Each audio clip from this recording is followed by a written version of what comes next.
Hey friends, welcome back to Food Prep Guide. The gardening industry doesn't want you to know this, but you don't need to spend hundreds of dollars to grow an incredible garden. What if I told you that many elements of a thriving garden are already hiding in your kitchen, your recycling bin, or even your neighbor's yard? With permission, of course. Today I'm sharing 7 secrets that big box garden stores don't want you to know. These hacks will save you money in the garden and deliver incredible results. Let's jump in with number 1.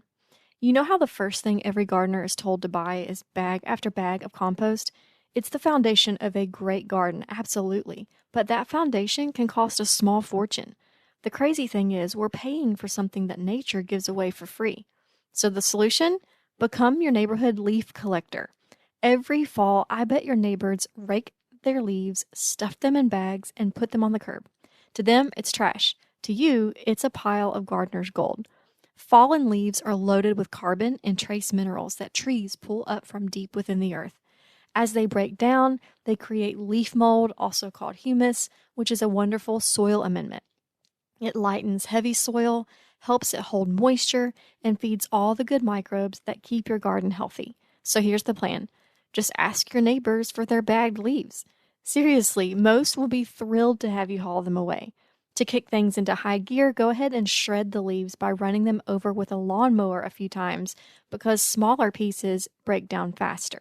Now that's just a time thing, so if you have the time, no need to run a lawnmower over it. Then find a corner of your yard and store them there, right there inside those black bags. The black bag will concentrate the sun's heat and accelerate the composting process. And when you're ready to make full-blown compost with lots of nutrients, move into stage 2. Now, good quality compost is made of a good balance of browns, which is your carbon-heavy elements, and greens, which is your nitrogen-rich elements. So layer the leaves, those are your browns, with kitchen scraps like coffee grounds, veggie peels, and grass clippings, those are your greens. Keep the pile about as damp as a wrung-out sponge, and flip it with a pitchfork or a shovel every few weeks. In about 6 to 12 months, you'll have rich, dark, crumbly compost that garden centers charge a premium for, but it didn't cost you a dime. Okay, tip number 2. We're going to build a miniature greenhouse from your recycling bin. It's a gardener's dream to get a head start on the season by planting seeds early. But the industry sells this idea that you need grow lights, heat mats, and complicated indoor setups, or a pricey outdoor greenhouse. They're some of their biggest and most profitable products. But a far cheaper solution is probably in your trash can or your recycling bin right now, and it's the humble plastic milk jug. Now, this method is called winter sowing, and I've been doing it for years with great success. It lets you start seeds outside in the middle of winter using nature's own freeze and thaw cycles to spark germination. Your seedlings will grow up stronger, tougher, and already accustomed to the outdoors, which means you don't have to go through a very long, tedious hardening off process. With this winter sowing milk jug method, the process takes just 1 to 2 days. The hardening off process, that is. Here's how you do it. Grab a clean, translucent milk jug. Using a sharp knife, cut the jug horizontally almost all the way around, but leave the handle intact, which will act as your hinge. Next, drill or cut several drainage holes in the bottom and fill with soil 4 to 6 inches deep with potting mix and plant your seeds in them. Note that I said potting mix, not seed starting mix. And when you plant your seeds, plant them pretty shallowly, like just the tip of your pinky finger. Now water them in, flip the top closed, and seal it with a piece of duct tape. And here's the key. Leave the plastic cap off. This lets air circulate and allows rain and snow to water your seeds for you. Label your mini greenhouse and set it outside in a spot that gets full sun. You'll be amazed when you peek inside in early spring and see dozens of healthy little seedlings sprouting. Now, once the danger of a hard frost has passed, you can open the jug and let it sit there for 1 to 2 days to expose it to wind and more direct sunlight. And then you're ready to transplant them into your garden. And congratulations, you just grew a ton of plants for pennies. Now, we have a whole video dedicated to the nuances of this. It'll be linked in the description box below. And if you need help deciding what to grow in your garden this year, I highly recommend focusing on plants that you can make the most amount of meals of. We actually have a free printable for this that breaks down the average plants needed per person, focusing on staple crops. You can grab that at the link in the description box or go ahead and comment Staples Plan and I'll send you the link directly. It's the exact calculations I use every single year. Okay, tip number 3 is going to save you some serious money on seeds. Seed packets are cheap for sure, and definitely cheaper than buying seedlings, but the cost does add up when you're growing as many plants as it takes to feed a family. But many of the seeds that you need, you're already buying just in a different form. That's right, many of the fruits and veggies you've already buying at the grocery store have perfectly good seeds in them just waiting to be planted. Now, organic and heirloom varieties are going to be your best bet because they grow true to type, meaning the fruit you get will be just like the one you bought. Tomatoes, bell peppers, squash, cucumbers, even potatoes are super easy to start with. In all honesty, you can just cut a slice of tomato, plant it in a milk jug or some other container if you're not going to use the winter sowing method, and it will produce all the seedlings you need. Once they get a few inches tall, thin them out and give them their own space to continue growing until you're ready to transplant. For peppers, squash, and cucumbers, and many more, all you need to do is scrape the seeds out, give them a good rinse, and let them dry thoroughly before storing or before planting. Same goes for green beans. And that 1 pound bag of black beans you bought last month, those are seeds. Just plop them in the ground and watch them grow. As for potatoes, they work best when pre-sprouted, and you can get multiple plants off of one potato by cutting chunks around what's called the eyes of the potato. Now, this deserves a dedicated video, which we have already published, and I'll link it in the description box below. Okay, tip number 4 is going to help you protect your seedlings from pests without pesticides, and it's sitting in your kitchen drawer right now. There's nothing more gut-wrenching than planting a row of seedlings only to find them mysteriously chopped down the very next morning. Oh, I've had this happen. That's the work of the dreaded cutworm. Garden centers will gladly sell you chemical pesticides for them, but that stuff can be nasty for you, your pets, and good bugs in your garden. The free, non-toxic solution is aluminum foil. A simple collar of aluminum foil is one of the best physical barriers against cutworms. Just cut a strip of foil about 3 inches wide and gently wrap it around the base of your seedlings.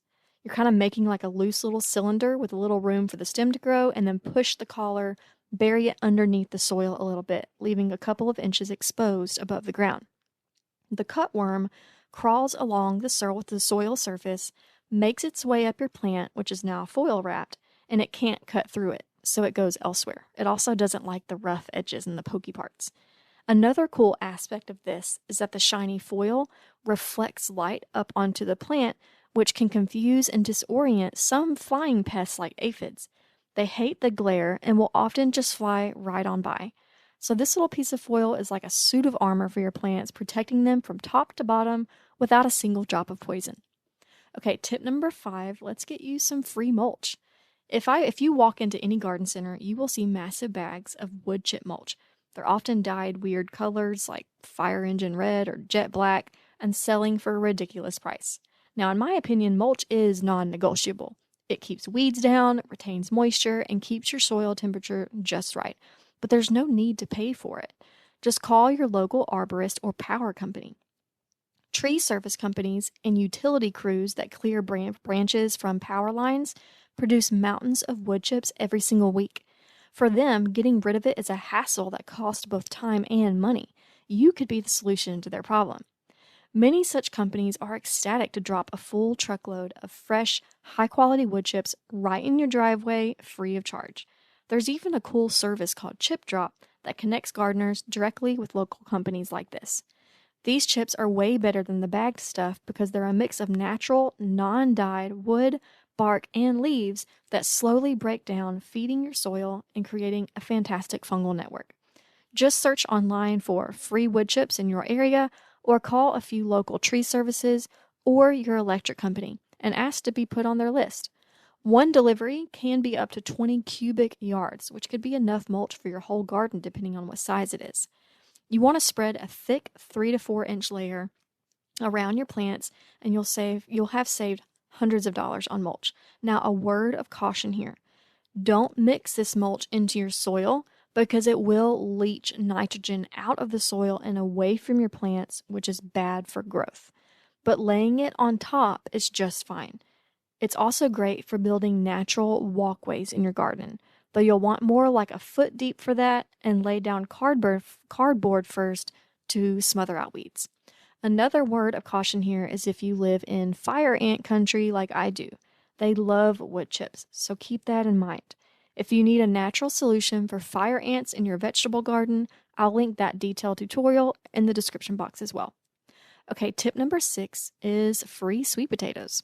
Sweet potatoes are delicious and so good for you, but buying the starter plants, which they call slips, can be surprisingly expensive. The industry treats them like a specialty item. But the secret is that a single organic sweet potato from the grocery store can give you dozens of free plants.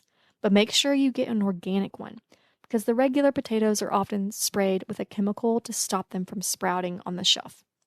There are 2 easy ways to grow your own slips. First, the classic water method. Stick a few toothpicks into a sweet potato and suspend it, pointy end down, in a jar of water. Keep the bottom half submerged in a sunny windowsill, and in about a month, you'll see roots in the water and leafy slips growing from the top. When a slip is about 6 inches long, gently twist it off, put it in a different jar of water, and it'll continue to grow roots and sprout until it's ready for the garden. Now, a faster way to achieve this is with the soil method. Fill a shallow tray with moist potting soil and lay the sweet potato on its side, burying it halfway to 3/4 of the way. Keep it warm and damp, and soon it will be covered in slips that you can harvest. You can easily get 20 to 40 slips from one sweet potato. That's an entire bed of sweet potatoes from a single tuber. Okay, finally, let's talk fertilizer and how not to pay those prices at the store. Those plastic jugs of liquid or granules are a recurring expense, and they're often full of synthetic chemicals that can damage your soil over time. But what if I told you one of the most powerful liquid fertilizers can be grown in your backyard and disguised as a weed? I'm talking about comfrey. Comfrey is what's known as a dynamic accumulator. Its incredibly deep taproot acts like a straw, sucking up nutrients like potassium and nitrogen from deep in the subsoil where other plants can't reach. It then stores all that goodness in its leaves, making it the perfect ingredient for a homemade fertilizer. To make it, just harvest a bunch of comfrey leaves, chop them up, stuff them in a 5-gallon bucket, and fill with water. Put a lid on it and let it sit in the sun for at least 2 weeks, up to a month, or even 6 weeks. Now, I'll warn you, it develops a powerful aroma. It stinks, okay? But that smell is the sign that the nutrients are brewing and it is forming what it needs to form. After a few weeks, strain the slimy leaves out, but toss them in your compost pile, no waste. And what you're left with is a dark, potent liquid. Now you need to dilute this. It is way too powerful to use straight. So dilute it with about 10 parts water to 1 part comfrey tea and feed it to your plants, especially heavy feeders like tomatoes, peppers, and squash. They will thank you with explosive growth and lots of fruit, all powered by that weed that you brewed yourself.